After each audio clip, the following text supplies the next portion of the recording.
ओम नमः शिवाय। नमस्कार दोस्तों, स्वागत है आप सभी का आपके अपने यूट्यूब चैनल खुशहाल ज़िंदगी में। सुखी संपन्न जीवन व्यतीत करने के लिए हम सभी लगातार मेहनत करते हैं और कई बार मेहनत करने के बाद भी हमें वो फल प्राप्त नहीं हो पाता।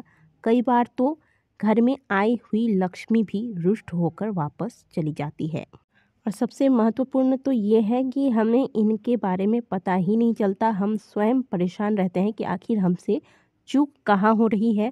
हम लगातार मेहनत करते हैं, साथ ही साथ व्रत पूजा पाठ उपाय सब कुछ करते हैं, फिर भी हमारे घर में बरकत नहीं होती, माता लक्ष्मी की कृपा प्राप्त नहीं होती। कई बार ऐसा लगता है कि माता लक्ष्मी हमसे रुष्ट हो गई हैं। वास्तुशास्त्र में हमारे जीवन शैली को जीने के बारे में एक एक नियम विस्तार से बताया गया है और अगर इन नियमों का पालन किया जाए तो हम कई प्रकार की समस्याओं से बच सकते हैं। लेकिन यदि इन बातों पर ध्यान ना दिया जाए तो घर में वास्तु दोष उत्पन्न होता है और परिणाम यह होता है कि घर की बरकत चली जाती है, घर में नकारात्मक ऊर्जाएं सक्रिय हो जाती हैं और इसका परिणाम ये होता है कि घर की बरकत चली जाती है, माता लक्ष्मी रुष्ट हो जाती हैं और घर में सुख शांति समाप्त हो जाती है। सबसे पहली बात दोस्तों, आपको ध्यान रखना चाहिए कि जिस बिस्तर पर आप सोते हैं उस बिस्तर पर कभी भी नमक नहीं रखना चाहिए।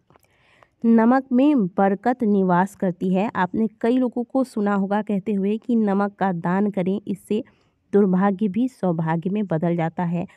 तो जैसा कि हमने आपको बताया कि नमक में बरकत का वास होता है, इसीलिए आप भूल से भी अपने सोने वाले बिस्तर को, क्योंकि देखिए सोने वाले बिस्तर को अपवित्र ही माना जाता है, इसीलिए आपने देखा होगा कि नवरात्रों के दौरान या फिर किसी भी व्रत इत्यादि में ज़मीन पर शयन करने के लिए कहा जाता है, या फिर कहा जाता है कि अगर आप ज़मीन पर नहीं सो पाते हैं तो जो आपका बिस्तर है इसमें आप नए चादर बिछा लें या फिर नए गद्दे बिछाकर फिर सोएं। तो ध्यान दीजिएगा कि कभी गलती से भी आपके सोने वाले बिस्तर पर नमक का डब्बा या नमक का पैकेट रखकर ना छोड़ें। अब दूसरी चीज़ है दोस्तों, ये आप सभी को भी पता होगा, आपने अपने घर के बड़े बुजुर्गों से सुना होगा कि बिस्तर पर भोजन करने से लक्ष्मी रुष्ट हो जाती है और माता लक्ष्मी रुष्ट होकर घर छोड़ के चली जाती हैं। कई बार ऐसा होता है कि बिस्तर पर बैठे बैठे लोग चाय पीते हैं, नाश्ता इत्यादि भी कर लेते हैं और फिर अपने जूठे कप को, बर्तनों को वहीं छोड़ देते हैं, वहाँ से निकल जाते हैं। तो ये चीज़ें घर में बिल्कुल भी नहीं होनी चाहिए। अब ऐसा नहीं है कि घर की जो गृहिणी है वो तो इन नियमों का पालन करे लेकिन घर के अन्य सदस्य इन नियमों को ना माने, तो ऐसे में भी घर में बरकत नहीं होती। आपको अपनी गृहिणी द्वारा बनाए गए नियमों का पालन अवश्य ही करना चाहिए। अगर कोई एक व्यक्ति घर में एक नियम का पालन कर रहा है जो कि सही है तो उनका साथ सबको देना चाहिए और सबको इन नियमों को पकड़ के रखना चाहिए। देखिए वास्तुशास्त्र में हर चीज़ का अपना अलग अलग स्थान है। जल कैसे किस दिशा में रखना है, भोजन बनाने की दिशा कौन सी होनी चाहिए, भोजन करने की दिशा कौन सी होनी चाहिए, सोने की दिशा कौन सी होनी चाहिए, ये सारी चीज़ें वास्तुशास्त्र में विशेष करके वर्णित की गई हैं। और इन नियमों का पालन यदि ना किया जाए, क्योंकि ये हमारे भले के लिए होता है, इनका पालन ना किया जाए तो व्यक्ति बहुत सारी परेशानियों में पड़ सकता है। तो बिस्तर पर भोजन करना नहीं चाहिए। बिस्तर पर जूठे बर्तन रखने से घर में कलेश होता है, बेवजह घर में लड़ाई झगड़े होते हैं तथा घर में दारिद्रता का वास हो जाता है।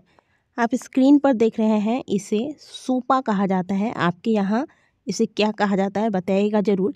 हमारे यहाँ इसे सूपा कहते हैं और इसे माता लक्ष्मी का ही स्वरूप माना गया है। विशेष करके पूजा पाठ, शादी विवाह या फिर अन्य सामाजिक अवसरों पर या फिर दिवाली इत्यादि के दौरान नया सूपा खरीदा जाता है, इस पे स्वास्तिक बनाया जाता है और इसकी पूजा की जाती है। तो सूपा में कभी भी, एक तो शाम के वक्त कोई भी चीज़ आपको रखकर साफ नहीं करनी चाहिए। दूसरी बात, भूल से भी इसका स्पर्श आपको अपने बिस्तर से नहीं कराना चाहिए, ना ही बिस्तर पर इसे रखना चाहिए। बिस्तर पर यदि सूपा रख दिया जाए तो उसी क्षण माता लक्ष्मी रुष्ट होकर आपके घर का त्याग कर देती हैं। देखिए पहले के समय में खटिया हुआ करता था या फिर फोल्डिंग खाट जिसे हम लोग कहते हैं, तो बड़े बुजुर्ग उस समय में भी सूपा को इसके ऊपर रखने के लिए मना किया करते थे, क्योंकि जैसे कि हमने आपको बताया कि इस पे हम बैठते हैं। अब किसका शरीर कैसा होता है, शुद्ध अवस्था में भी बैठते हैं, अशुद्ध अवस्था में भी बैठते हैं। और जैसा कि हमने आपको बताया कि बिस्तर पर जो हम सोते हैं तो वह बिस्तर एक तरह से अशुद्ध ही माना जाता है। और सुपा को, जैसा कि हमने आपको बताया, कि लक्ष्मी का स्वरूप माना गया है, इसीलिए बिस्तर पर सुपा को नहीं रखा जाता।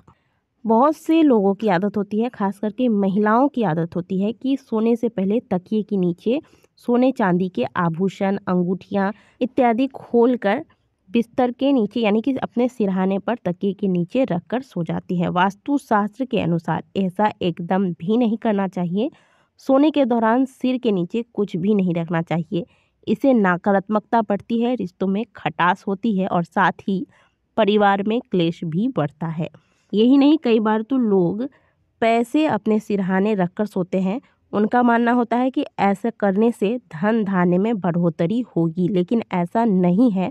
वास्तुशास्त्र के अनुसार अगर आप सोने से पहले सिरहाने पर पैसा रखकर सोते हैं तो ऐसा करना तुरंत छोड़ दें। दरअसल सिर के पास पैसा रखकर सोने से माता लक्ष्मी का अनादर माना जाता है और साथ ही आपकी ये आदतें आपके जीवन में नेगेटिविटी को लेकर आती हैं। किसी भी प्रकार के धार्मिक पुस्तक को कभी भी बिस्तर पर लेकर नहीं पढ़ना चाहिए, ना ही बिस्तर के ऊपर रखना चाहिए। भले आप मोबाइल में पढ़ रहे हैं या फिर मोबाइल में PDF निकाल कर पढ़ रहे हैं या फिर सुन रहे हैं कथा को, इसमें कोई दिक्कत नहीं है। लेकिन अगर आप किसी धार्मिक पुस्तक को स्वयं पढ़ने बैठे हैं तो आपने देखा होगा कि कोई भी धार्मिक पुस्तक हम जब पढ़ते हैं, आपने देखा होगा कि धार्मिक पुस्तक जब भी हम पढ़ते हैं, दुर्गा सप्तशती का पाठ करते हैं, रामायण का पाठ करते हैं, तो फिर सबसे पहले भगवान गणेश का ध्यान किया जाता है, माता सरस्वती की वंदना की जाती है, गुरुदेव का ध्यान किया जाता है। इसके बाद इस पुस्तक की पूजा अर्चना करने के बाद पुस्तक को पढ़ना आरंभ करते हैं। तो ऐसा क्यों करते हैं? ऐसा क्योंकि शास्त्रों में ही वर्णन आता है। तो धार्मिक पुस्तक जब भी आप पढ़ते हैं तो बैठ कर पढ़ें, लेट कर ना पढ़ें और ना ही इसे बिस्तर पर रख कर पढ़ें। आप बाकी कोई भी पुस्तक बिस्तर पर रख के पढ़ें, कोई दिक्कत नहीं है, लेकिन कोई धार्मिक पुस्तक पढ़ रहे हैं, शिव महापुराण का पाठ कर रहे हैं या फिर गीता का पाठ कर रहे हैं या कोई भी पाठ कर रहे हैं, बिस्तर पर बैठकर बिस्तर पर इन पुस्तकों को रखकर बिल्कुल भी पढ़ने की गलती ना करें, नहीं तो इसका परिणाम आपको बहुत ही नेगेटिव प्राप्त होगा। तो इन बातों का ध्यान आपको अवश्य रखना चाहिए। ये छोटी छोटी सी चीज़ें हैं जो कि हम प्रतिदिन तो नहीं करते हैं, लेकिन कभी कभार अचानक हमारे द्वारा हो जाता है और इनका फल हमें बहुत लंबे समय तक भोगना पड़ता है। तो आप भूल से भी किसी दिन अचानक इन गलतियों को ना कर बैठें, इसलिए मैंने आपके साथ ये जानकारी शेयर की। जानकारी जो मैंने आपको दी है ये कैसी लगी बताइएगा ज़रूर। वीडियो अच्छी लगी है वीडियो को लाइक कीजिएगा, कमेंट बॉक्स में हर हर महादेव अवश्य लिखिएगा।